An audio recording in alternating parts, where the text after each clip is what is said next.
Don't come to the party tonight. He doesn't want to see you there. Avon said it while fixing her hair in the bathroom mirror, casual as discussing the weather. Her reflection caught mine for half a second before she looked away, focusing on some imaginary flaw in her makeup. All right, I said. That's it. No argument, no questions, no wounded pride bleeding through my voice, just acknowledgement. Simple as ordering coffee. She paused, mascara wand halfway through her lashes. Maybe she expected a fight. Maybe she wanted one. But I've learned that the most powerful response to casual cruelty is casual acceptance. It's just, Porter thinks it might be awkward, you know, with the promotion announcements and all the office politics. Porter Keller, her boss. 43 years old, drives a Tesla, throws parties in his downtown penthouse where the wine costs more than my monthly salary. The kind of man who uses phrases like synergistic solutions and paradigm shifts without irony. Makes sense, I said, leaning against the doorframe. Wouldn't want to make things awkward. Avon's shoulders relaxed. She'd expected resistance, prepared for it, probably rehearsed this conversation in her head. My easy agreement threw her off balance. You're not upset? Why would I be upset? You're right. I don't belong at your boss's party.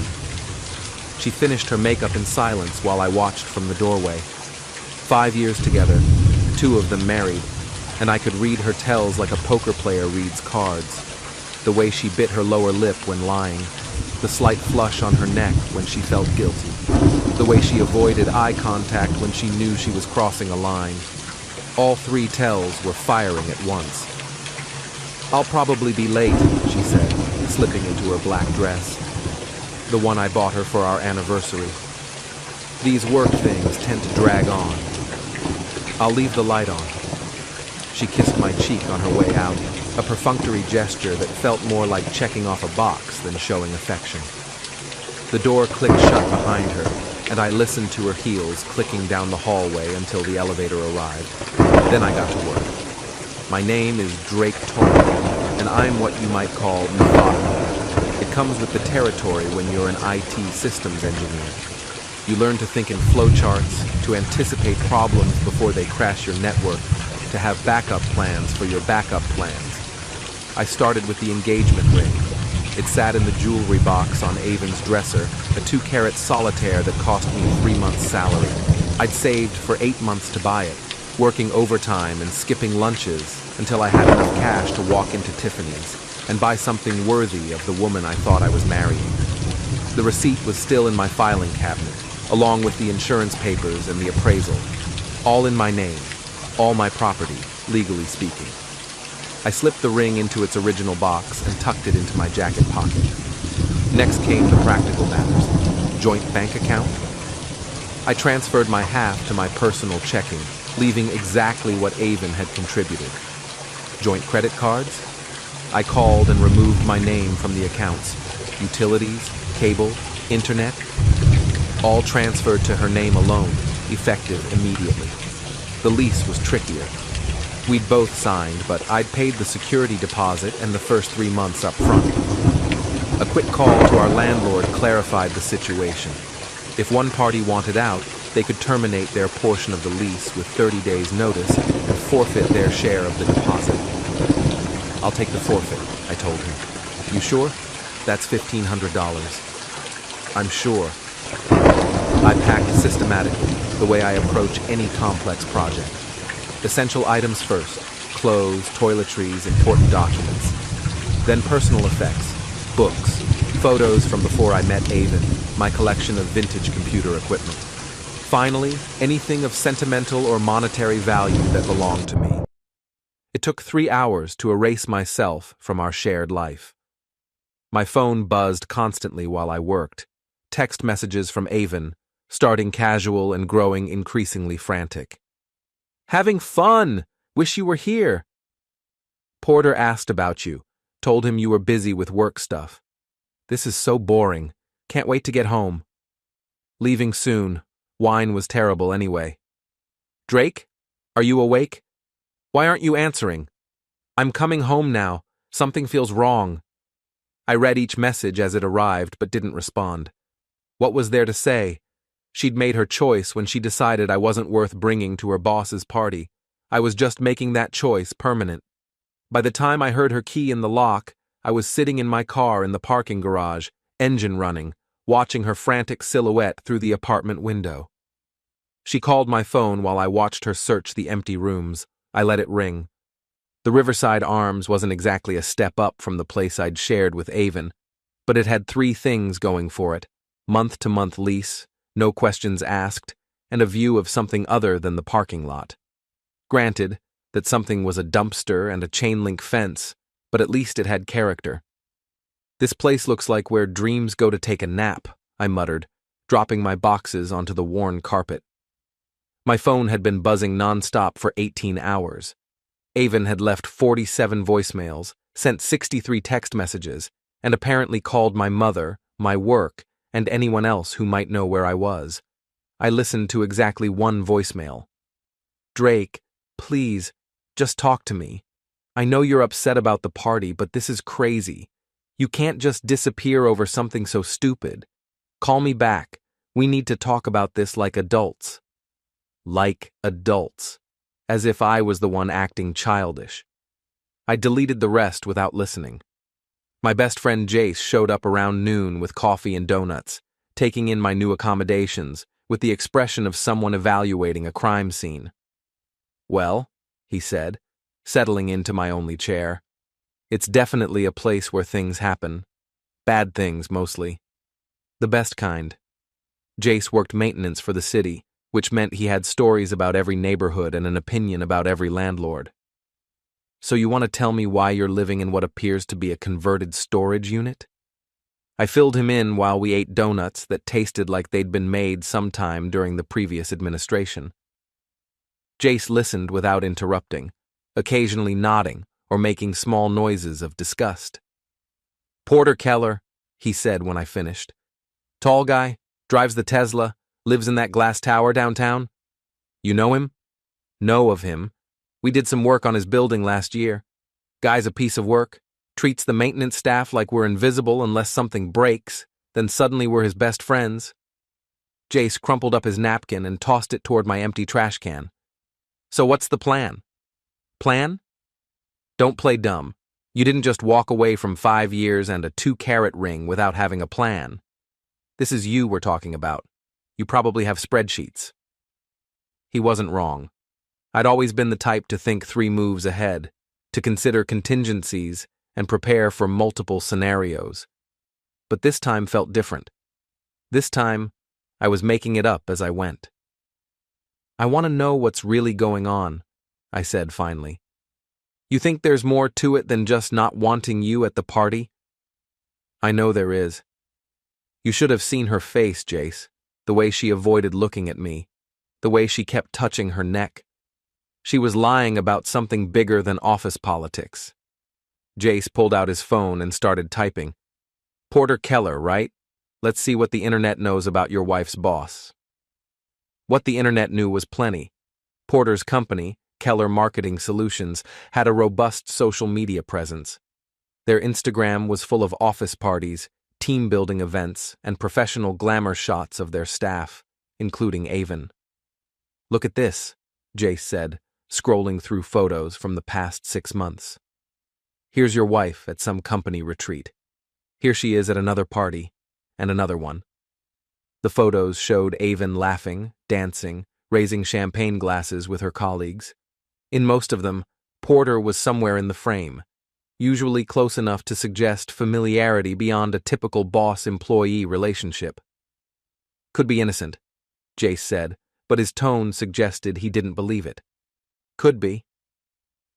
I studied a photo from 3 weeks ago, some kind of client celebration at an upscale restaurant. Avon and Porter were seated next to each other, her hand resting on his arm while she laughed at something he'd said. "But probably isn't." My phone rang.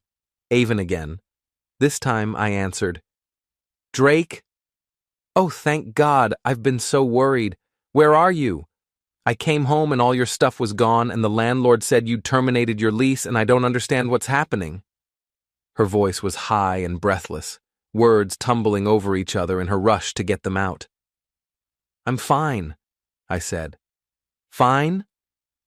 "You disappeared in the middle of the night without saying anything. How is that fine?" "You said your boss didn't want me at the party.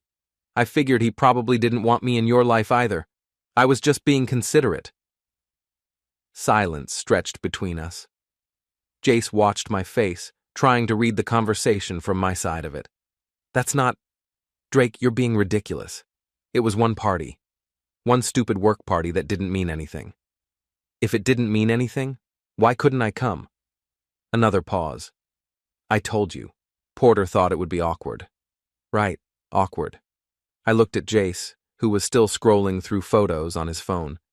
"Because having your husband around makes things awkward when you're trying to impress your boss." "It wasn't like that." "What was it like, Avon?" It was complicated. There are office dynamics you don't understand." "Try me." "Drake, please. Can we just meet somewhere and talk about this? I miss you. I want to fix this." The thing about being an engineer is that you learn to recognize patterns.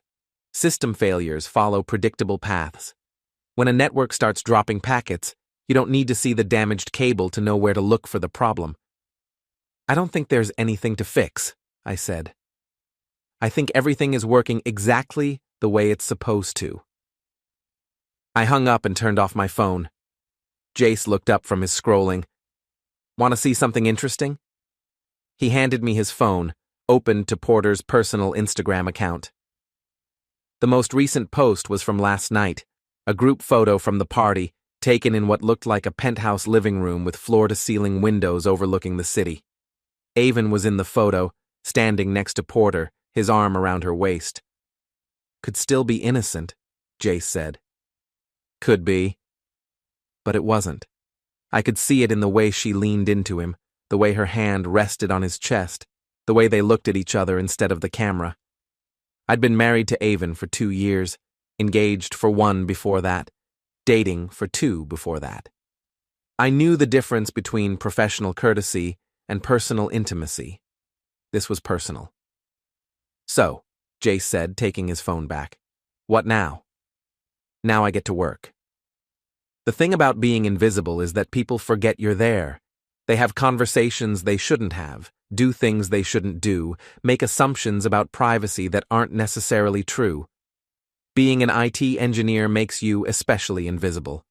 People see the uniform, the tool bag, the badge that says technical services, and their brains categorize you as part of the background, like a piece of furniture that occasionally fixes their computer, which is why nobody paid attention when I showed up at Avon's office building Tuesday morning. "Service call for the 14th floor, I told the security guard, flashing my old contractor ID from when I'd done freelance work. "Network connectivity issues." He waved me through without looking up from his crossword puzzle. The 14th floor housed Keller Marketing Solutions, a maze of glass-walled offices and open workspace designed to look innovative and collaborative. In reality, it looked like a fishbowl where everyone could watch everyone else pretend to work. I found the server room and got to work, not on fixing anything, but on understanding the network topology. Every email, every file transfer, every instant message flowed through the equipment in this room, and every piece of equipment kept logs. I wasn't planning to hack anything. That would be illegal, and I'm not that kind of engineer. But understanding how information flowed through the system, that was just professional curiosity. 20 minutes later, I had what I needed: a complete map of the company's digital infrastructure and a clear understanding of their backup procedures. More importantly, I'd confirmed that their internal messaging system automatically archived everything for compliance purposes. Those archives would be interesting reading for the right person. Someone like the HR director, for instance, or the company's board of directors. I was packing up my tools when I heard voices in the hallway. "Don't think he suspects anything, but we need to be more careful." Avon's voice, low and worried. "Relax," came the reply. Porter's voice, confident and dismissive. "He's a tech guy. They're not exactly known for their emotional intelligence. You don't know Drake like I do. He's smarter than he looks. Smart enough to disappear in the middle of the night instead of having an adult conversation? They were walking past the server room, voices fading as they moved down the hall. I cracked the door and watched them enter Porter's corner office, noting how he put his hand on the small of her back as she walked through the door. Definitely not professional courtesy. I finished my fake service call and left through the lobby, nodding to the same security guard who still didn't look up from his crossword. Back at my apartment, I called the building's actual IT support company. Hi, this is Drake Torrin with Keller Marketing. We're having some network issues on the 14th floor. Can you check your logs and see if anyone was working on our systems this morning? Let me check. No, we don't have any service calls scheduled for Keller Marketing today. Did someone claim to be from our company? No, just checking. We had some connectivity issues and wanted to make sure it wasn't related to scheduled maintenance. Want me to send someone over to take a look? That's okay. It seems to be resolved now. I hung up and smiled. In about an hour, Keller Marketing's IT department would get a call from their support company asking about unauthorized access to their server room. That would trigger a security review, which would involve checking badge logs, reviewing security footage, and asking uncomfortable questions about who had access to their systems. It wouldn't accomplish much by itself, but it would make people nervous. And nervous people make mistakes. My phone rang. Avon again. Drake, I know you're angry, but this silent treatment is getting ridiculous. I talked to your mother. She's worried sick. You called my mother? I didn't know what else to do. You won't talk to me, you won't tell me where you're staying. I thought something might have happened to you. Something did happen to me. I realized I was married to someone who doesn't want me around. That's not true. Isn't it? When's the last time you invited me to a work event, Avon? When's the last time you mentioned me to your colleagues? When's the last time you acted like being married to me was something you were proud of instead of something you had to manage? Silence. I thought so, I said. Drake, please. I know I've been distant lately, but it's not what you think. Work has been stressful, and Porter's been putting a lot of pressure on everyone, and I've just been trying to keep my head down and do my job. Is that what you call it? What's that supposed to mean? Nothing. Forget I said anything. No, you obviously meant something. What are you implying? I could hear the anger creeping into her voice, the defensive edge that appeared whenever she felt cornered. Good. Angry people make even more mistakes than nervous people. I'm not implying anything, Avon. I'm just saying that if keeping your head down and doing your job means pretending your husband doesn't exist, then maybe we have different definitions of marriage. That's not fair. Fair? You want to talk about fair? Fair would have been having this conversation before I had to find out from Instagram that my wife spends more time with her boss than she does with me. Another pause. You've been looking at my social media? I've been trying to understand why my own wife doesn't want me around. Social media seemed like a good place to start. Drake, you're being paranoid. Am I? Because from where I'm sitting, it looks like I'm being realistic. I hung up and turned off my phone again. Jace showed up an hour later with Chinese takeout and updates from his own reconnaissance mission. Talked to my buddy Carlos, who works security at Porter's building, he said, unpacking containers of lo mein and sweet and sour pork. Guess who's been signing in as a business guest about 3 times a week for the past 2 months? Let me guess. Your wife. Always after hours. Always staying late. Carlos says they usually leave together. I ate my lo mein and processed this information. 3 times a week for 2 months. That was a lot of late-night business meetings. There's more, Jace said.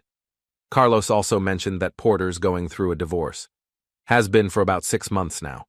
Apparently his wife found some text messages she didn't like. Interesting timing. Very interesting. Want to hear the really interesting part? I nodded. Porter's divorce lawyer is the same guy who handled my cousin's separation last year. Small world, right? Anyway, My cousin says this lawyer specializes in cases involving infidelity, specifically cases where one spouse needs to prove the other spouse is cheating. The pieces were starting to form a picture, and I didn't like what I was seeing. So, Porter's wife thinks he's cheating. Porter's been having after-hours meetings with my wife, and my wife suddenly doesn't want me around her work events. That's about the size of it. I pushed my food around my plate, appetite gone. They're not even being careful about it. Why should they be? From their perspective, you're just the boring husband who works with computers and doesn't pay attention to anything important. Right up until I disappeared in the middle of the night. Right up until then. My phone buzzed. A text message from an unknown number. Stop digging or you'll regret it. I showed it to Jace, who read it twice before handing it back. Well, he said. Looks like you got their attention. The anonymous threat was amateur hour, the kind of thing someone sends when they're scared but don't know how to be properly intimidating. I traced the number in about 30 seconds. It was from one of those disposable phone apps, purchased with a credit card registered to Porter Keller. Not exactly a criminal mastermind, I told Jace over coffee the next morning. What are you going to do about it? Nothing direct. But I think it's time to expand my research. Public records are a beautiful thing when you know how to search them. Porter's divorce filing was a matter of public record, and while the specific details were sealed, the basic information was available to anyone who knew where to look. His wife, Margaret Keller, had filed for divorce citing irreconcilable differences, but had also requested an investigation into marital assets and potential hidden income. That suggested she suspected financial impropriety, along with the infidelity. More interesting was Porter's counterfiling, which claimed Margaret was making false and malicious accusations in an attempt to gain leverage in property division. He'd hired an expensive law firm that specialized in defending high-net-worth individuals against what they diplomatically called aggressive divorce tactics. I spent the morning building a timeline. Porter's marriage had started falling apart around the same time Avon got promoted to senior account manager. Avon had started working late about a month after that. The Instagram photos of them together started appearing 6 weeks ago. The pattern was clear, but patterns weren't proof. For proof, I needed to get creative. The Riverside Arms might have been a step down in terms of amenities, but it had one advantage over my old place. The building manager, Eddie, was the kind of guy who knew everyone and everything that happened in a 6-block radius. You want to know about Porter Keller? Eddie said when I brought up the subject. That guy's a piece of work. Lives in the Meridian Tower, right? Glass penthouse? Thinks he owns the world? That's the one. Yeah, I know him. Used to date a girl who worked at the coffee shop in his building. She had stories. Eddie was in his 60s, a former cop who'd retired to building management and brought his investigative instincts with him. He knew which tenants were behind on rent, which ones were dealing substances, and which ones were cheating on their spouses. What kind of stories?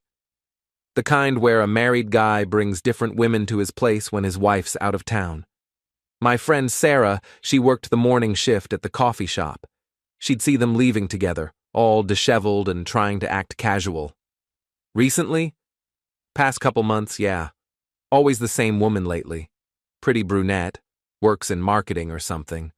Sarah said she seemed nice, but you know how it is. Nice women don't usually sneak around with married men unless they think they're getting something out of it. I thanked Eddie and went back to my apartment to think. Avon wasn't stupid. She knew Porter was married, knew he was going through a divorce, knew that getting involved with him was risky both professionally and personally. But she was doing it anyway, which meant she thought the potential reward was worth the risk. The question was, what reward? My phone rang. This time, it wasn't Avon. Mr. Torrin? This is Margaret Keller. I believe we need to talk. Porter's wife had a voice like expensive whiskey, smooth, sophisticated, with an undertone that suggested she could cut you if she wanted to. About what? About your wife and my husband. I think we might be able to help each other. We met at a coffee shop downtown, the kind of place where business deals and conspiracies were planned over overpriced lattes. Margaret Keller was exactly what I'd expected. Blonde, polished, wearing clothes that cost more than most people's rent. But there was something tired around her eyes, a weariness that expensive makeup couldn't quite hide. "Thank you for agreeing to meet," she said, settling into the booth across from me. "I wasn't sure you'd come." "I wasn't sure either." She smiled, but it didn't reach her eyes. "Porter thinks he's being clever, thinks I don't know about his little affairs. But when you've been married to someone for 15 years, you learn to read the signs." "What signs?" "Late meetings that don't appear on his calendar, business trips to cities where the company doesn't have clients, credit card charges for restaurants and hotels that he can't quite explain." She sipped her latte and studied my face. "And then there are the photos." "Photos?" "Social media is wonderful, isn't it? People post everything these days thinking nobody's paying attention. But I pay attention, Mr. Torn. I pay very close attention." She pulled out her phone and showed me screenshots from Instagram, Facebook, and LinkedIn. Photos I'd seen before, but also some I hadn't. Avon and Porter at restaurants, at bars, at what looked like a weekend getaway in wine country. "She's pretty," Margaret said. "Porter always did prefer brunettes." "How long have you known?" "About your wife specifically?" 2 months? "About Porter's cheating in general?" "Years." She put her phone away and leaned back in her seat. "The difference is that this time, he's being sloppy. This time, he's leaving evidence." "What kind of evidence?" "The kind that will be very helpful in my divorce proceedings. The kind that will also be very interesting to the board of directors at his company." I was starting to understand why she'd wanted to meet. "You want me to help you prove they're having an affair. I want us to help each other.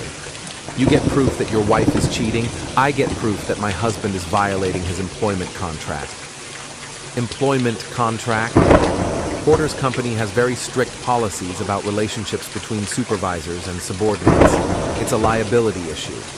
If the board finds out he's been sleeping with an employee, especially one he promoted, they'll have to fire him." The pieces clicked into place. Porter wasn't just cheating on his wife.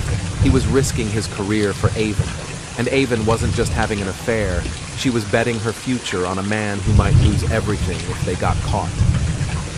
"What do you need from me?" I asked. "Access. Porter's careful around me, but he might be less careful around you. You know your wife's schedule, her habits, her weaknesses. I know Porter's. And in exchange?" "In exchange, we both get what we want. You get your divorce, I get mine, and they both get exactly what they deserve." Margaret Keller wasn't asking me to help her get revenge. She was asking me to help her get justice. I thought about Avon, about the way she'd looked at me when she told me not to come to the party, the casual cruelty of it, the assumption that I'd just accept whatever scraps of attention she was willing to give me. "What did you have in mind?" Margaret's plan was elegant in its simplicity. Porter and Avon thought they were being discreet, but they were actually following a predictable pattern. Thursday nights, they met at a wine bar called Vintages. Friday afternoons, they had client meetings that lasted until evening. Saturday mornings, when Margaret was at her yoga class, Avon would visit Porter's penthouse. "They think they're so clever," Margaret said, showing me the schedule she'd compiled, "but they're creatures of habit, just like everyone else." The first phase was documentation. Margaret had already hired a private investigator, but she needed someone with technical skills to gather digital evidence. That's where I came in. "Porter's laptop," she said. "He brings it home every night, leaves it on his desk in the study that shares a wall with my walk-in closet." "You want me to hack his laptop?" "I want you to help me access my own home network. Technically, I own half of everything in that penthouse, including the wireless router." It was a legal gray area, but Margaret's lawyer had assured her that evidence gathered from jointly owned property would be admissible in divorce proceedings. I spent Saturday morning in Margaret's walk-in closet, which was larger than my current apartment, installing a wireless access point that would give me remote access to their home network. Porter was at the gym, following his usual weekend routine, while Margaret provided lookout from the living room. "This feels like a spy movie," she said when I finished. "Spy movies are more exciting. In real life, most of this stuff is just patience and planning." By Sunday night, I had access to Porter's laptop, his email, and his text messages. What I found confirmed everything we'd suspected and revealed things that were worse than I'd imagined. The affair had started 3 months ago, right after Porter promoted Avon to senior account manager. But it wasn't just an affair, it was a business arrangement. Porter had been embezzling money from client accounts, small amounts that he thought wouldn't be noticed. Avon wasn't just his lover, she was his accomplice. "Look at this," I told Margaret, showing her the email chain where Porter explained how the scheme worked. "He's been skimming money from client retainer accounts and funneling it through fake vendor payments. Avon's been creating the false invoices." "How much money?"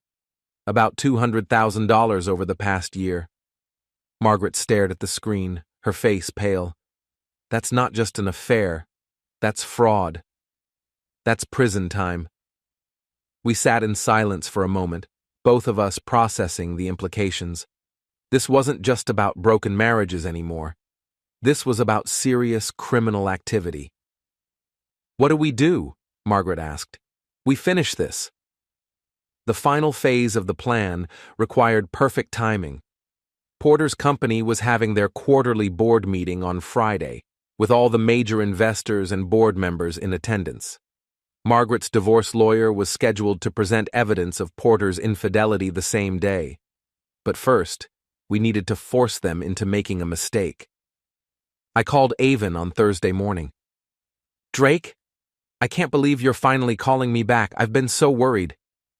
"We need to talk." "Yes, we do. There's so much I need to explain, so much you don't understand." "I understand more than you think." Silence. "What do you mean?" "I mean, I know about Porter. I know about the late nights, the business trips, the weekend meetings. I know about all of it. Drake, it's not what you think. It's exactly what I think. The question is, what are you going to do about it?" I don't know what you want me to say. I want you to tell me the truth. For once in the past 3 months, I want you to tell me the truth." Another long pause. "Can we meet, please? I can explain everything." "Tonight. Vintage's Wine Bar, 8 o'clock. "How did you know about 8 o'clock, Avon? Don't be late." I hung up and called Margaret. "It's done. She'll be there tonight." "And Porter?" "He'll follow. Men like Porter can't resist the chance to be the hero in someone else's drama."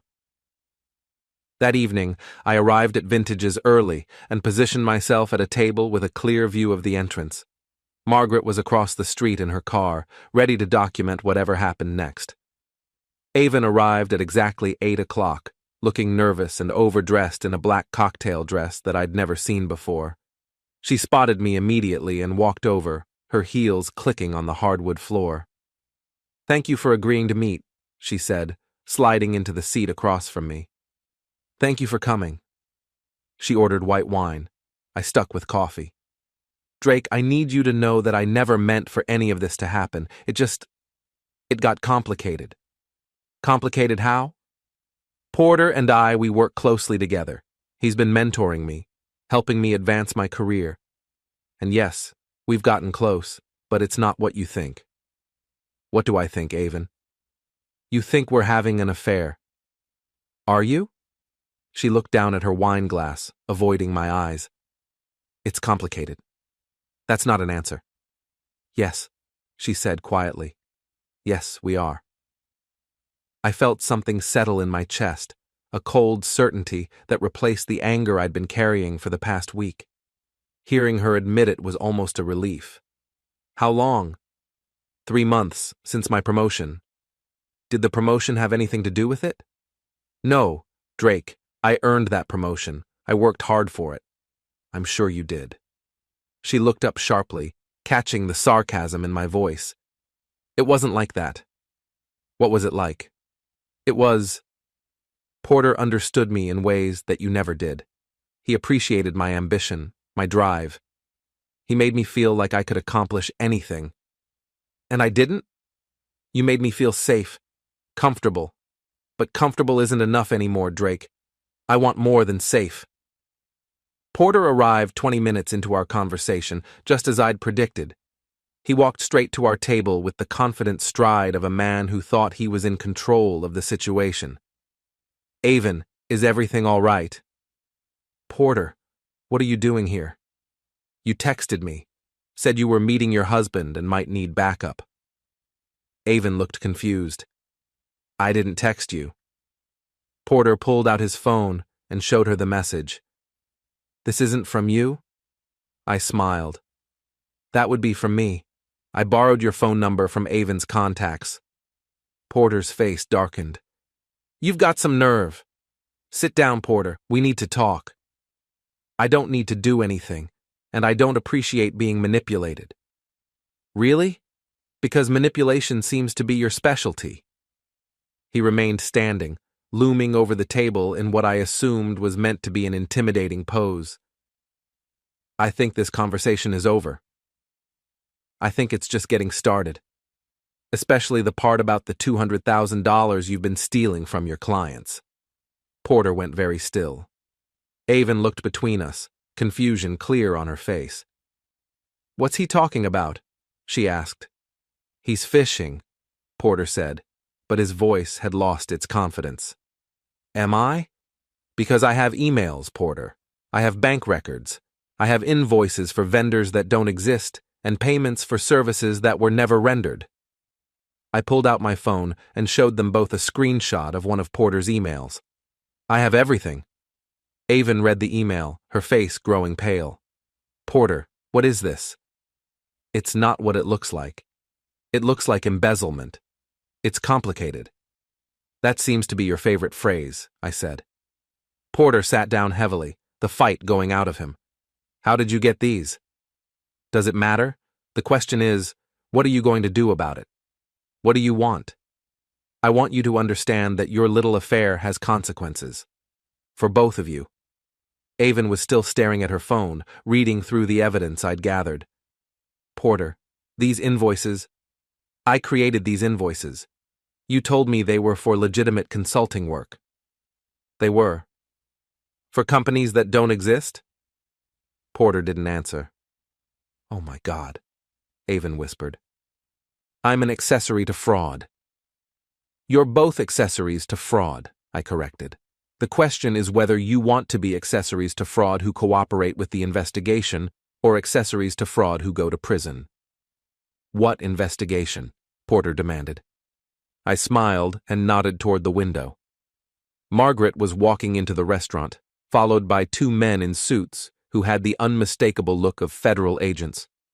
The one that starts right now. The federal agents were Margaret's masterstroke. She'd contacted the FBI's Financial Crimes Unit 3 days earlier, armed with the evidence I'd gathered from Porter's laptop. Embezzling client funds wasn't just a civil matter, it was wire fraud, a federal crime that carried serious prison time. Agent Rodriguez was tall and thin with the kind of mustache that suggested he'd been watching too many crime procedurals. Agent Chen was shorter, stockier, and had the expression of someone who'd seen every possible variation of white-collar crime and wasn't impressed by any of them. Porter Keller? Agent Rodriguez said, approaching our table. We need to talk. Porter looked like he was going to be sick. About what? About $200,000 in missing client funds, about fraudulent vendor payments, about conspiracy to commit wire fraud. Avon stood up abruptly, her chair scraping against the floor. I need to leave. Actually, Ms. Bardell, we need to talk to you too, Agent Chen said.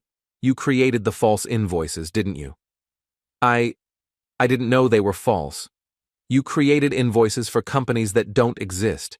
You processed payments to vendors that have no business licenses, no tax records, no legitimate addresses. Are you telling us you didn't think that was suspicious? Avon looked at Porter, then at me, then back at the agents. "I want a lawyer." "That's your right," Agent Rodriguez said. "But I should mention that cooperation at this stage could be very beneficial when it comes to sentencing recommendations." The next hour was a blur of questions, accusations, and increasingly desperate explanations. Porter tried to claim the whole thing was a misunderstanding, that he'd been planning to return the money, that it was just a temporary loan against future commissions. Avon alternated between claiming ignorance and blaming Porter for misleading her. She insisted she'd thought the vendor payments were legitimate, that Porter had told her they were for consulting services and market research. The agents listened patiently, taking notes and asking follow-up questions that made it clear they already knew most of the answers. "Here's what's going to happen," Agent Chen said finally. "We're going to need both of you to come downtown for formal interviews. We're going to need access to your computers, your phones, your bank records. We're going to need a complete accounting of every transaction, every payment, every communication related to this scheme." "And if we cooperate?" Porter asked. "If you cooperate fully and help us recover the stolen funds, the prosecutor might be willing to discuss reduced charges. If you don't cooperate..." Agent Rodriguez shrugged. "Wire fraud carries up to 20 years in federal prison." They left with Porter and Avon in tow, both of them looking shell-shocked and defeated. Margaret and I watched from the restaurant window as they were loaded into separate cars and driven away. "Well," Margaret said, settling back into her chair, "that went better than expected." "Think they'll flip on each other?" "Oh, absolutely. Porter will try to pin everything on Avon, and she'll try to pin everything on him. By tomorrow morning, they'll both be competing to see who can cooperate more enthusiastically." My phone buzzed. A text message from an unknown number. "This isn't over." I showed it to Margaret, who read it and laughed. "Porter?" "Probably, though it might be Avon. Hard to tell when people are desperate." "What are you going to do?" "Nothing. What can they do to me? I'm not the one facing federal charges." Margaret smiled and raised her wine glass. "To getting what we deserve. To getting what we deserve." We finished our drinks and walked outside into the cool evening air. The city looked different somehow, cleaner and brighter than it had a week ago. "What happens now?" I asked. "Now I file for divorce, Porter goes to prison, and you get to start over." Margaret checked her watch. "Speaking of which, I should go. Early morning tomorrow." "Court?" "Better. I'm meeting with the board of directors at Porter's company. Turns out they're very interested in learning about their embezzling executive." She walked away into the night, leaving me alone on the sidewalk outside Vintage's. My phone rang. "Drake?" My mother's voice, worried and confused. "Avon called me. She said she's been arrested. She said you had something to do with it. It's complicated, Mom. She's asking me to post bail. She says she doesn't have anyone else to call." "Don't. Drake, whatever problems you two are having, she stole money, Mom. She committed fraud. She's going to prison." Silence. "Are you sure?" "I'm sure." "What about you? Are you all right?" I looked up at the city skyline, at the lights in the windows of 1,000 apartments where people were living their lives, making their choices, dealing with their consequences. "Yeah," I said. "I think I'm going to be fine." I walked back to my car and drove home to my converted storage unit with its view of the dumpster and the chain-link fence. It wasn't much, but it was mine. And for the first time in months, that felt like enough. The next morning, I woke up to 17 missed calls and 43 text messages. Most were from Avon, begging me to help her, to post bail, to hire her a lawyer, to somehow fix the mess she'd made of her life. I deleted them all without reading past the first few words. There was also a voicemail from Margaret. "Drake, it's Margaret. Thought you'd want to know. The board fired Porter this morning. Effective immediately. No severance, no benefits. They're also filing a civil suit to recover the stolen money. Oh, and his wife, well, ex-wife now, is going to be very comfortable in the divorce settlement. Anyway, thank you for everything. I made coffee and sat by my window, watching the morning sun cast long shadows across the parking lot. My phone rang again. This time, it was a number I didn't recognize. Mr. Torin, this is Janet Walsh from Channel 7 News. We're doing a story about the arrests last night, and we understand you were instrumental in exposing the fraud. Would you be willing to do an interview? No comment. But surely you must feel vindicated. Your wife and her boss caught red-handed facing serious federal charges? No comment. I hung up and turned off my phone. The truth was, I didn't feel vindicated. I didn't feel triumphant or satisfied or any of the things I'd expected to feel when this was all over. Mostly, I felt tired. Avon had made her choice when she decided I wasn't worth bringing to her boss's party. She'd made it again when she decided to help him steal money. She'd made it every day for 3 months when she chose to lie to me instead of telling me the truth. I'd just made sure she lived with the consequences. That afternoon, I drove to the storage unit where I'd put the furniture from our old apartment. Most of it had been ours together, but there were a few pieces that were mine from before we met. A bookshelf my father had built, a desk I'd bought with my first paycheck, a leather chair that had belonged to my grandfather. I spent the rest of the day moving my real furniture into my new apartment, replacing the temporary pieces I'd bought at thrift stores. It was slow work, but satisfying in a way I hadn't expected. By evening, the place looked less like a storage unit and more like a home. My phone buzzed. Another text from Avon. Please, Drake. I know I made mistakes, but I love you. I've always loved you. We can get through this together. I stared at the message for a long time, thinking about the woman I'd married and the woman who'd sent this text. They felt like different people. Maybe they were. I typed back a single word. No. Then I blocked her number and deleted her contact information. Outside my window, the sun was setting behind the chain-link fence, casting everything in golden light. Even the dumpster looked beautiful in that light. I made myself dinner, opened a book I'd been meaning to read, and settled into my grandfather's chair. For the first time in months, I was exactly where I wanted to be.